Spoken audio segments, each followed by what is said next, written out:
Virtual meeting on academia post-corona. To invite our friend Eli McCarthy from Georgetown University. Everyone, I just want to kind of share three quick thoughts. So one is about kind of learning processes. I think as we move online, one of the opportunities is to really draw on student wisdom in the online learning environment. You know, theoretically, this is kind of about participatory education or popular education, but thinking of our students as sharing in the leadership of educational experience, and you know, what do they know about technology and what ways of interacting have worked for them and their kind of experience so far. So I think that's a big opportunity that can impact education more broadly. A second point is more about the institution's role in the public good. I think it invites us, this kind of moment, to call for a shift in how we teach and think about security strategies to a more kind of public health approach. So this approach recognizes that violence tends to act like a contagious disease, and we sort of need to interrupt the transmission of violence. But it also invites us to focus on cultivating healthy persons, relationships, society, and cross-border relationships. So the interdependence, interconnectedness that others have spoken about. And this focus on the health of all persons draws our attention to the most marginalized persons, whether it be elderly, people in prison, people who don't have legal status, and so forth. Another element it invites is recognizing healthcare workers, particularly as expressions of nonviolent resistance, that they are risking their lives without killing others. So it's a way for us to kind of inject a deeper understanding of nonviolence in our communities. Further, a public health approach helps us see the links between the pandemic and the loss of biodiversity, and thus the need to prioritize climate change. And another element is sort of this idea of integral disarmament, the sense that a public health approach invites us to kind of reduce our internal resentment and hostility, but also the external weapons, particularly military weapons. And this is showing up now in the UN and many others, kind of supporting and calling for a global ceasefire in the various large-scale violent conflicts. So we could really move to support that and try to sustain that. The last point I want to share is kind of about our fields of study, and particularly I see an opportunity for us to really focus more on developing or enhancing existing peace studies programs and courses on nonviolent theory and practice. So this is learning both about, you know, nonviolent resistance and conflict transformation, but also reducing our attention to military strategies and weapons that many of our schools and institutions have a lot of investment in. About learning nonviolence as this kind of intersectional praxis. A piece of that is also working with Indigenous around climate and biodiversity issues, learning from them about what they have to offer and teach us. Demilitarizing the university, so both in kind of the emphasis in some of our courses, but the symbols that might be around our university. In the US, we have these ROTC programs, which are used to train military officers. So how can we start to de-emphasize those kind of institutions and shift more to the focus on nonviolent learning and leadership? So I'm going to leave it there and appreciate the conversation. Thank you. Now I will give the word to Walid. Walid from Al-Najah University. First, thanks, Sami, and for the American University of Sicily for this golden opportunity to discuss this great topics. I wanted to highlight that the corona pandemic shown a great deficit in the world in the term of medical readiness in medical research. This although shown us the falsehood of the pink image of the huge number of research published internationally and locally, conferences, journals.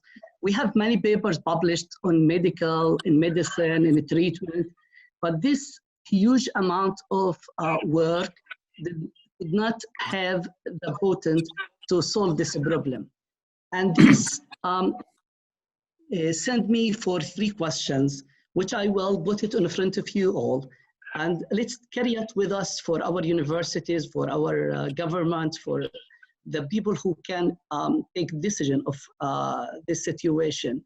First of all, are we going to get out of the idea of racing in the number of research and publishing for like to apply for research evaluating for the product, not for the number? We have a problem now. We are just racing to publish number of papers. We have a problem like in Palestine. How many papers you published per year? It's like a trend. Like it's not the quality of the research, it's the number of research. We are going for the easy research or promotion, which sends me to the second question. Are we going to change the policy of promotion? Because now all promotions going for the scientific research. So we're going for the easy research. We are not going for applicable research. Because of that, we found ourselves now, we have many lost knowledge about vaccination. We have many lost knowledge about dealing with the virus. It was shock for all of us. It's a virus, it's a coronavirus. We all know the coronavirus. We have many coronavirus attack a human. This is a new one. Why we could not deal with? Where's the researchers? Where is that huge funds for researchers all over the world? We hear about millions. Where is those millions? What they are doing? What they are doing with this research? And the third question, I think it's really, really, really, really important, is the government going to fund the real research? Is the government going to focus on practical researchers for funding and to go out from the political point of view? Because we have a problem in the Middle East. I don't know if the other country, maybe they are facing the same. Are we under the policy, the politics, or we are just free scientists? So let's go for more free in medical term and science term in our research, but don't tell the money and politics take our role and decide in what's going on in the research. And I think the corona pandemic, which demonstrated the weakness in our research, maybe this should be a point, and I like the point when they said before Christ and after Christ, and it is just see before corona and after corona. Maybe we will start this point in education and say after corona, what shall we do in research, mainly in medical research, because we need to change our mentality in this point. The research and the topics of the research to be applicable, not the number of papers we publish. And this is, I think, I saw it in Northwestern University when they say the professorship maybe for education alone, not for research, to distinguish between the promotion and the research itself. Let the research be as a research. Thank you, Sami, and thank you for this opportunity to talk about this. Now I would like to introduce Arish Asaf from the University of Jordan. It's really a great pleasure for me to be with you today. So thank you, Sami, for inviting me. Although I've just been prepared since last night to give this brief talk about Jordan and our preparation in Jordan. This is our 5th week of teaching online, although we've been in blended learning at the university for some of the courses since a couple of years, but it's our first. I'm a university professor at the School of Pharmacy in the field of immunology. So, you know, not all the courses can be blended, but now everything is online, which is like making it a little bit difficult for us.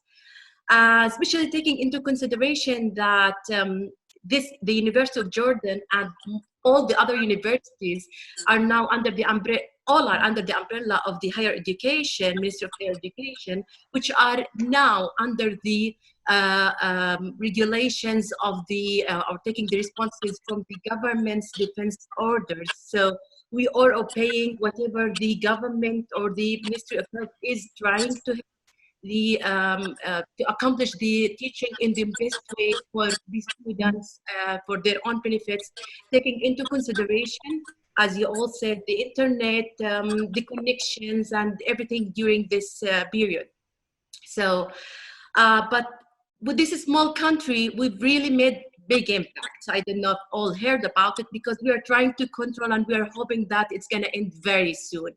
All the students in order to be able to connect, and almost like 90% of the households in Jordan, they do have smartphones and internet connections, because it's considered one of the cheapest country for the internet. So we are not facing that much problems concerning the internet, but still we can't rely on online teaching all the time. So we've got to record and send them the records, but try to make some meetings by Zoom at least once weekly.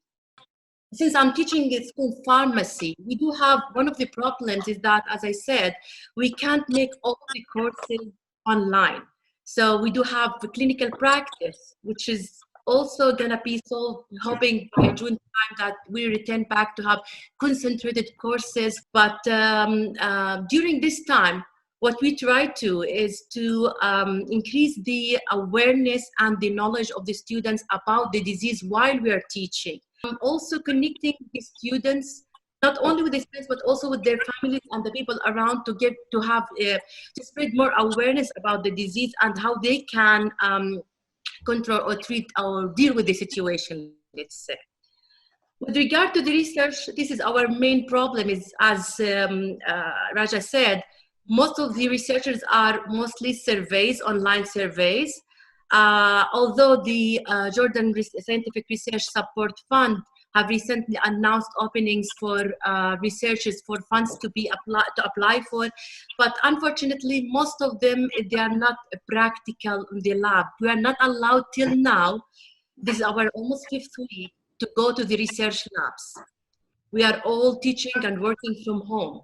So we're having a little bit more restricts than maybe other countries. And this is making us making it a little bit difficult for us. But during this time, we're reading, we're trying to do our efforts to at least putting proposals for projects. And now, as Dr. Walid said, he's a virologist, for example. It's good to collaborate with someone to continue with the immunology part, so we can do also researches in collaboration with other institutions, other countries. And this is a good opportunity during this platform to maybe later we can discuss it for future collaborations in this field. This is the Jordanian experience, which we are trying our best to accomplish in the best way.